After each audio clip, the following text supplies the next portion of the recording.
여러분 1959년작 배너라는 영화를 아마 잘 아실 것입니다. 오래됐고 또 많은 분들이 보신 그런 명작 영화가 아니겠습니까?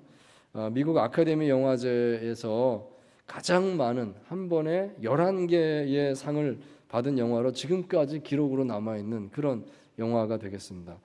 이 영화 중에 말 4마리가 끄는 그 전차 경기가 나오는데요. 그 장면은 세계 영화사에 길이 남는 명장면이다라고도 다들 그렇게 말을 하는 그런 영화가 되겠습니다. 자, 그런데 여러분 기억하실런지요? 하도 오래돼서. 근데 이 영화의 명대사 가운데 이런 대사가 있었습니다. 당신도 메살라처럼 변해버렸어요. 이렇게 말하는 대사가 있는데요. 이게 이렇게 됩니다. 주인공 베너가 어릴 때 친구였지만 나중에 로마 군대의 장군이 되어서 자기 집안을 파멸시키게 되는 그 메살라라는 그 로마인에게 이제 복수를 한다는 것이 이 영화의 그 메인 스토리가 되는데요. 결국에는 우여곡절 끝에 그 복수에 성공을 하게 됩니다. 전차 경기가 열리는데 전차 경기에서 이 베너가 메살라를 통쾌하게 이깁니다. 결국 메살라는 경기 중에 큰 부상을 입고 숨을 거두게 되는데, 그런데 베너의 증오심이 거기서 멈추지 않았던 것입니다. 복수했다, 영화 끝, 이게 아니라 베너는 계속 더 증오심을 포기하지 않습니다. 내 친구 메살라를 원수로 만들었고 우리 가족을 이렇게 비참하게 만든 로마 제국을 향해서 내가 칼을 들겠다, 무장봉기를 하겠다, 이런 결심을 했던 것입니다. 베너의 약혼녀 에스더가 그것을 옆에서 말려보지만 베너의 눈에 이미 살기가 가득 들어 있습니다. 멈추기가 어렵습니다. 자, 그때 베너에게 에스더가 이 말을 했다는 것입니다. 당신도 메살라처럼 변해버렸어요. 그 말에 베너가 충격을 받습니다. 아, 그렇구나. 폭력에는 폭력으로 대항해서는 이길 수가 없구나. 나도 그들과 똑같은 사람이 되고 마는 것이로구나. 그 깨달음을 얻게 됩니다. 그리고 베너는 십자가에 달린 예수님을 만나게 됩니다. 그러면서 세상을 변화시키는 것은 증오가 아니라 사랑이다, 그걸 깨닫게 되고, 그때 예수님의 그 죽으심이 나오고 그 죽으심과 함께 나병에 걸렸던 그의 어머니와 누이가 치유되는 기적을 경험하게 된다. 이 영화의 스토리가 이제 그렇게 마무리되게 되는 것입니다. 자, 이 영화를 통해서 우리는 이런 메시지를 얻는다 하겠습니다. 이 세상은 비록 폭력으로 가득 찬 험악한 세상이지만 우리가 이런 세상에서 승리하는 방법은 세상과 똑같이 힘으로 맞대응하는 것이 아니라 세상과는 다른 섬김의 삶으로, 사랑의 삶으로 실천할 수 있어야 한다 하는 것입니다. 악을 악으로 갚지 말고 선으로 악을 이기십시오. 자, 이것이 예수님께서 십자가에서 본을 보이시고 우리에게 주신 삶의 길이다 하겠습니다. 자, 그런 의미에서 이런 영성, 세상 속에 살지만 세상과는 다른 대안적인 실천을 해나가는 그런 삶을 사는 것, 이것을 유수자의 영성이라고 말할 수가 있겠습니다. 성경에서 유수자라고 하는 말은 BC 586년 이 유대 나라가 망하고 바벨론으로 다 포로로 끌려간 그 유다인들을 가리키는 말입니다. 그들은 비록 나라를 잃고 바벨론에 강제로 유수되었지만 하나님께서 예레미야 선지자를 통해서 말씀하신 대로 바벨론에서 성실한 삶을 살면서, 그렇지만 그 나라의 우상의 문화에는 물들지 않고 하나님의 백성으로서의 성결함을 지키는 삶을 살았던 것입니다. 왜냐하면 70년이 지나면 반드시 다시 돌아온다라고 했기 때문에 이방 문화 속에서도 하나님의 백성의 정체성을 지켜야 되기 때문입니다. 그래서 그렇게 본이 되는 삶을 살기 위해서 애썼다, 노력했다는 것이죠. 이것을 유수자의 영성이라고 부른다는 것입니다. 오늘날 현대 사회를 살아가는 그리스도인들에게 꼭 필요한 것이 바로 이 영성이다 하겠습니다. 세상은 험악하지만, 세상은 저렇게 세속적인 가치관으로 흘러가지만 우리는 그 속에서 구별된 삶을 살아야 되는 줄 믿습니다. 왜냐하면 주님께서 곧 다시 오시는 날을 우리는 기다리기 때문입니다. 우리는 하나님의 백성입니다. 자, 오늘 본문 말씀은 다니엘서인데요. 우리는 이 바벨론의 유수자 중에 한 명이었던 다니엘을 통해서 좋은 본을 배울 수 있습니다. 오늘 보면 다니엘서 6장에 보시면 이런 일이 있었다 소개합니다. 이스라엘을 멸망시켰던 바벨론도 결국 멸망하게 되고 메데 바사, 오늘 우리가 다른 말로 페르시아라고 부르는 이 제국이 서게 되었습니다. 그 페르시아 제국의 첫 번째 총리로서 다니엘이 발탁이 된 것입니다. 다니엘은 이미 BC 605년 바벨론의 어린 나이에 포로로 끌려가서 거기서 성장해서 바벨론의 총리까지 지냈고 이제는 은퇴를 해서 나이 80이 넘은 그런 상태였습니다. 그런데 아마도 이 메데 바사의 초대 왕 다리오는 이 바벨론을 잘 알면서 하지만 바벨론과는 좀 상관이 없는 자유로운 그런 인재가 누가 있을까? 그래서 다니엘을 선택하게 됐던 것 같습니다. 다니엘을 총리로 세워야 되겠구나.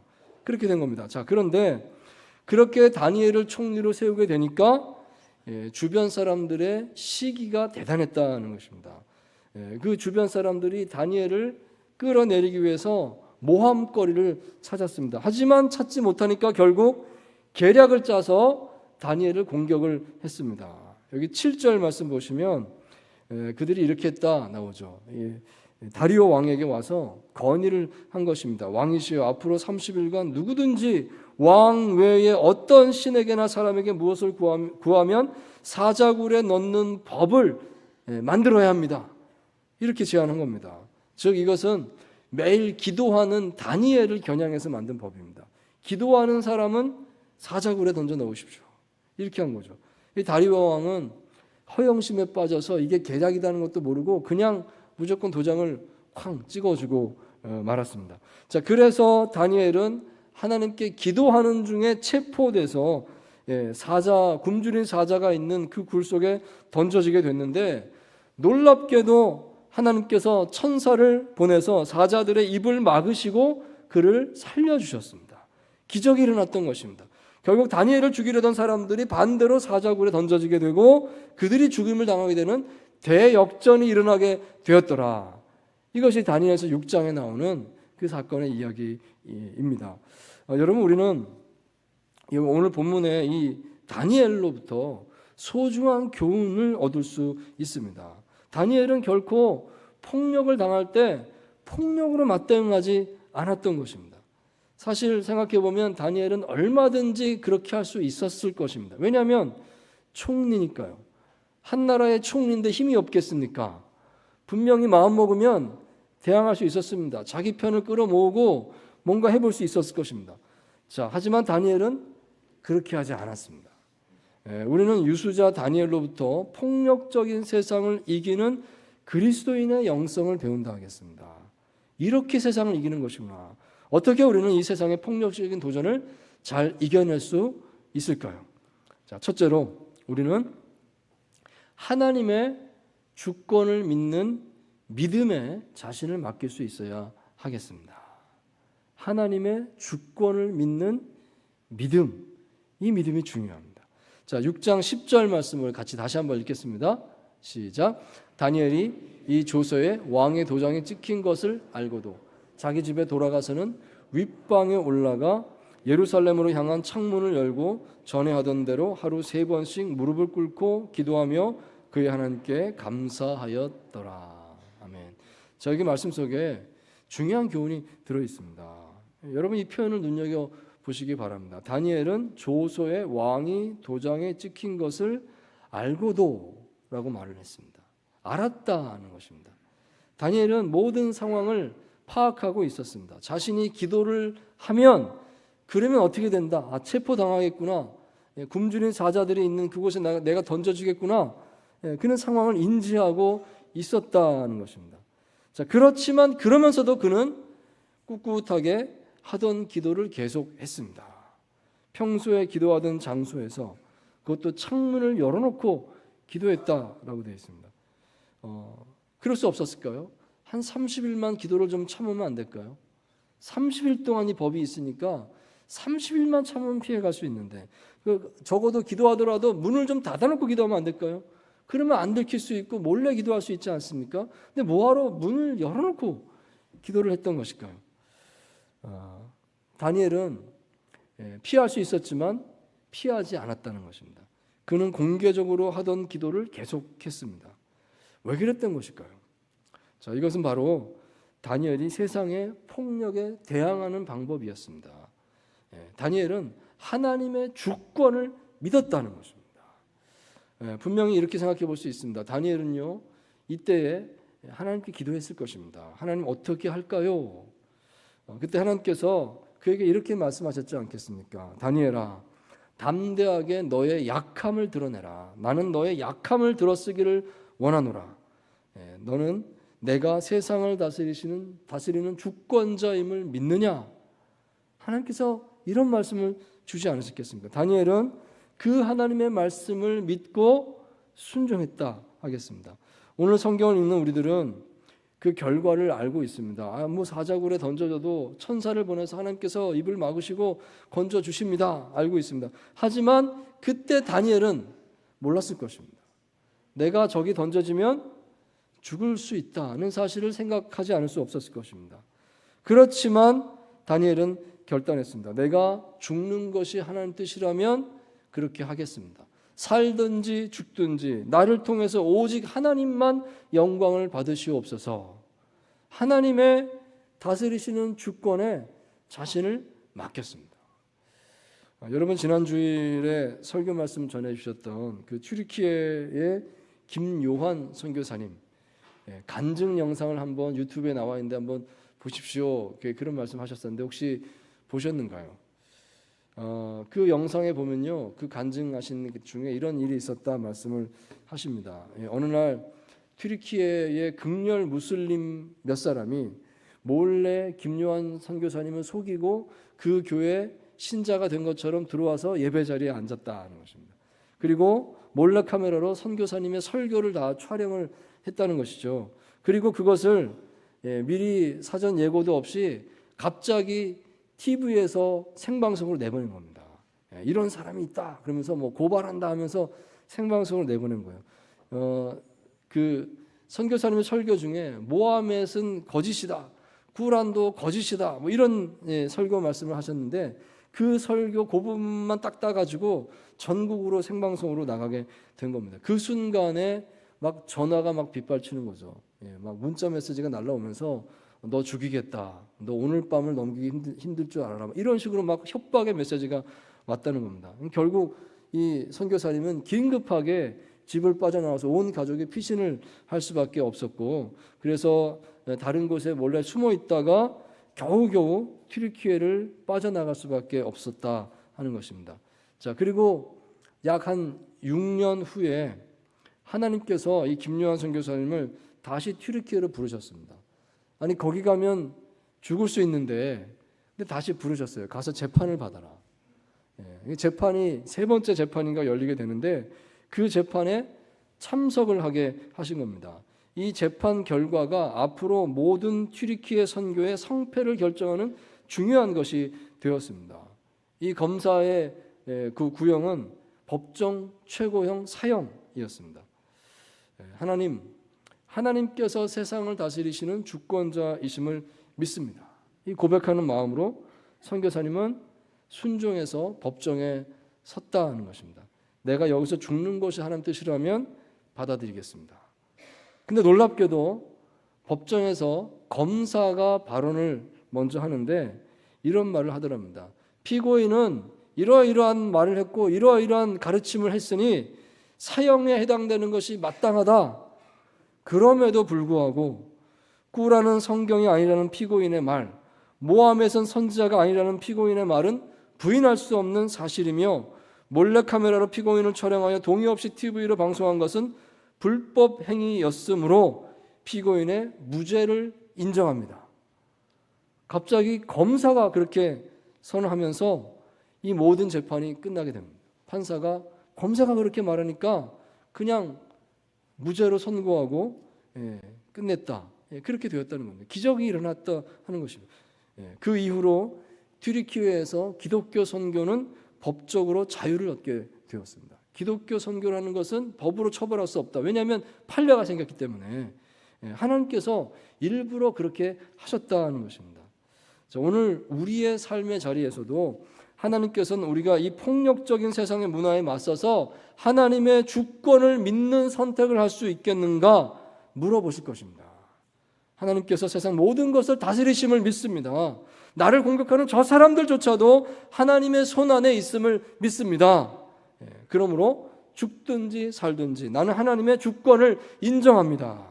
자, 그것이 세상을 이기는 그리스도인의 삶의 자세인 줄 믿습니다. 자, 두 번째로 우리는 기도가 강력한 무기이며 최선의 사역임을 믿어야 하겠습니다. 자, 다시 6장 10절 말씀 한 번 더 읽겠습니다. 시작. 다니엘이 이 조수의 왕의 도장이 찍힌 것을 알고도 자기 집에 돌아가서는 윗방에 올라가 예루살렘으로 향한 창문을 열고 전에 하던 대로 하루 3번씩 무릎을 꿇고 기도하며 그의 하나님께 감사하였더라. 아멘. 자, 다니엘은 이 대적들의 그 폭력적인 도전 앞에서 기도를 선택했다는 것입니다. 담대하게 예루살렘을 향한 창문을 열어놓고 기도했습니다. 죽으면 죽겠다는 것이었습니다. 자, 그런데 우리가 여기서 이 점을 더 눈여겨보기를 원합니다. 이 다니엘의 기도는 이런 기도였다. 전에 하던 대로 하루 3번 무릎을 꿇고 드리는 기도였습니다. 이것을 말씀해주고 있습니다. 무슨 기도라고 말하겠습니까? 즉, 이 기도는 다니엘이 의도적으로 정해진 시각에 정해진 장소에서 정해진 방법으로 드리는 그런 기도였다는 것입니다. 이게 무슨 뜻인가 하면 다니엘은 기도를 자신의 사명으로 생각했다는 것입니다. 내가 여기서 이렇게 기도하는 것은 멈출 수 없는 사명입니다. 그는 기도를 그렇게 생각하고 그렇게 실천을 하고 있었다는 것입니다. 기도가 자신의 사역이었습니다. 자신이 사자굴에 던져질 것을 알면서도 왜 그는 기도를 멈추지 않았던 것일까요? 왜냐하면 다니엘은 그것이 마땅히 자신이 목숨을 걸고라도 감당해야 될 사명이라고 인식했기 때문입니다.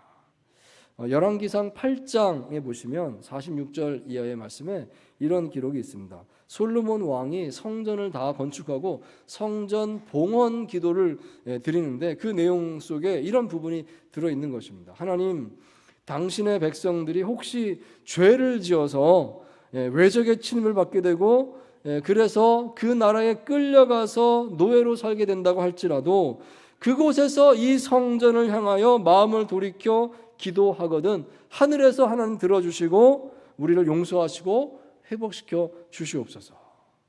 솔로몬은 이런 기도를 했거든요. 그때 하나님께서 응답하셨습니다. 내가 그렇게 하리라 말씀하셨습니다. 그것이 열왕기상 8장에 나옵니다. 이 다니엘은요, 그 말씀을 알고 있었다 하겠습니다. 그 말씀을 알고 그 말씀을 붙들고 기도했다는 것입니다. 그렇지, 우리가 그런 때가 됐지. 누가 기도하겠는가? 누가 하나님께 부르짖겠는가? 하나님께서 우리 기도를 듣는다고 약속하셨다. 다니엘은 그러므로 자기 민족을 살리는 회개 기도를 나서서 했던 것입니다. 평생 그는 기도자로서 그 사역을 감당했습니다. 자, 그렇기 때문에 그는 멈출 수가 없었다 하겠습니다. 내가 죽을지언정 나는 이 기도의 일을 멈출 수가 없습니다. 사실 이때는 유다인들의 포로 귀환이 있기 1년 전이었습니다. 횟수로 따져보면 한 1년쯤 후에는 이제 포로 귀환이 시작되는 것이었습니다. 다니엘은 분명히 총리로서 느낌을 가지고 있었을 것입니다. 다 됐다. 이제 곧 일이 일어날 것이다. 다 됐다. 느낌을 가지고 있었을 것입니다. 그렇기 때문에 다니엘은 더욱더 기도를 멈출 수가 없었습니다. 내가 지금 기도하지 않으면 어떻게 되겠는가? 끝까지 기도하겠다. 죽더라도 기도하겠다. 그런 마음이었다는 것입니다. 여러분, 기도가 사역이다 하는 것을 믿으시나요? 여러분, 사역으로서의 기도, 그런 기도를 해보셨습니까? 물론 기도가 사역의 준비 과정이다 말할 수 있습니다. 그렇지만 또 이렇게도 말합니다. 기도 자체가 사역입니다. 그렇지 않겠습니까? 성경 여러 군데 그것이 나옵니다. 하나님께서 어떤 일을 이루시기 전에 꼭 먼저 기도자를 세우는 것입니다. 아브라함아, 이것을 위해서 기도해라. 욥아, 이것을 위해서 기도해라. 그러면 내가 이렇게 하겠다. 하나님께서 이렇게 말씀하시고 그런 태도를 취하십니다. 왜 그럴까요? 하나님께서는요, 우리에게 자기 자신을 내어주시는 것입니다. 너희의 기도에 따라서 내가 따라간다. 자기 자신을 내어주기 원하셨다는 것입니다. 그래서 먼저 기도자를 꼭 세우시고 그 기도에 따라서 움직이는 모습을 일부러 보여주셨다는 것입니다. 여러분, 우리는 기도가 가장 강한 무기이고 최선의 사역임을 믿어야 되겠습니다. 그것을 믿고 기도할 때에 세상을 이기는 담대함을 가지게 될 것입니다. 여러분, 저는 이 시간에 여러분들에게 기도 요청을 드리고 싶습니다. 물론 열심히 기도하신 분 많이 계십니다. 하지만 더 기도했으면 좋겠습니다.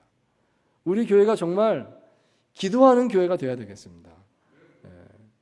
정말 그렇습니다. 목사님도 새로 오셨고 그러니까 이제 목사님만 잘하시면 우리 교회가 잘 되겠지요. 혹시 여러분 그런 생각을 가지고 계십니까? 물론 저는 열심히 하고 잘해야 됩니다.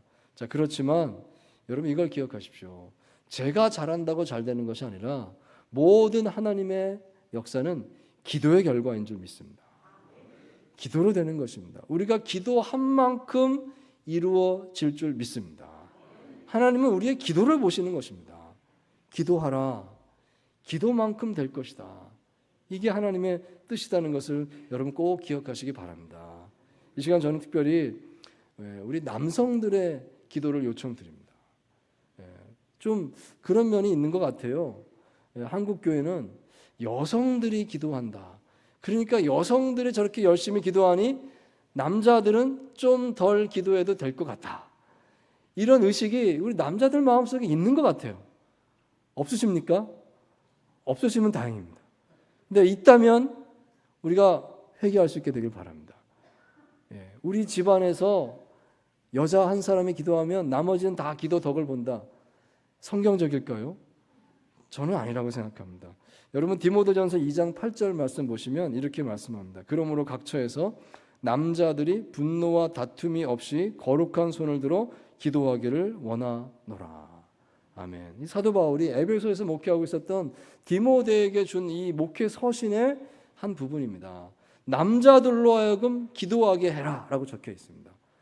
여자들은 다른 언급을 해요. 근데 남자들을 언급할 때는 손을 들어서 기도하게 해라 라고 그렇게 말을 하는 것입니다. 손을 든다는 것은 자기 자신을 내려놓는다는 것입니다. 하나님 앞에 나를 드립니다. 기도하는 남자들이 되게 해라. 그래야 교회가 부흥한다. 그래야 하나님 나라가 이루어진다. 남자들의 기도에 달렸다 라고 말했다는 것을 성경에서 읽을 수 있게 되기를 바랍니다. 여러분, 남자들이 기도하는 교회가 진짜 부흥하는 교회인 줄 믿습니다. 그렇습니다. 참으로 다니엘처럼 기도하는 남성들이 있기를 바랍니다. 우리는 기도가 가장 강한 무기이며 최선의 사역임을 믿을 때 세상을 이기는 담대함을 가지게 될 줄 믿습니다.